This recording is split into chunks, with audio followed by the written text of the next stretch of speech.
Dinuguan, isa sa pagkaing Pinoy na napakasarap at napakadaming bersyon. Pero ang gagawin ko ngayon ay Ilocano version. Ito yung mga laman loob ng baboy. Kaya samahan nyo ako kung paano gawin ang napakasimpleng dinuguan na napakasarap. Ito na pala siya, pinakuluan ko na to at malambot na yan bago ko siya gisahin. Ito yung mga baga, mayroong puso at may laman din yan. After na mapalambot, mag-isa lang tayo ng bawang, sibuyas. May luya din yan, hindi na nakasama diyan kanina. Gisa-gisahin lang natin yan hanggang sa lumabas yung aroma. Tapos lagay na natin yung laman loob na pinakuluan natin. Malambot na pala yan, kaya mabilis na lang yan lutuin. Habang ginigisa ko pala, nilagyan ko na yan ng asin at saka paminta habang ginigisa. Halu-haluin lang pala yan hanggang sa magpuputok-putok na yan yung mga laman loob na yan.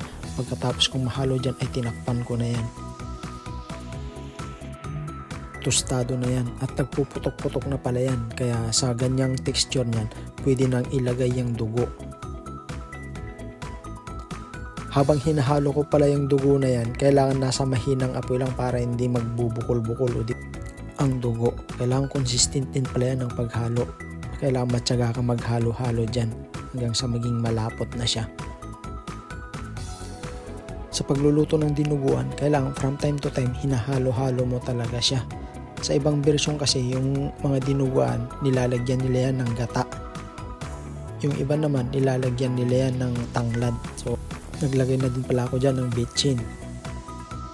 Tapos, mikos-mikos ulit. Naglagay na din pala ako dito ng cooking wine kanina. Tapos, itong nilagay ko na to kasi kumukulo na siya. Nilagyan ko na siya ng vinegar.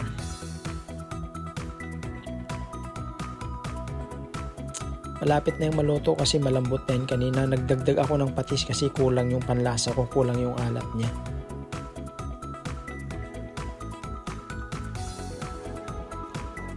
Kailangan lang pala talaga to yung lutuin talaga yung dugo nito kasi malansa pagka hindi naluto yung dugo. Pasintabi pala sa mga kapatid nating Iglesia ni Cristo at sa mga hindi kumakain ng dinuguan, lalong-lalo sa mga kapatid nating Muslim. Skip nyo na lang tong video na to kasi hindi ito para sa inyo. Ganun lang yung mga ingredients na nilalagay. Minsan nilalagyan pa namin yan ng atay kung malapit ng maluto. Yung mga ganito, luto na yan.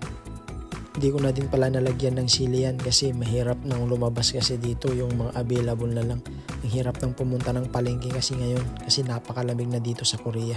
So yun, yung mga ganyan, luto na yan. Pwedeng pwede nang ihain. Yan. Medyo malapot-lapot na siya.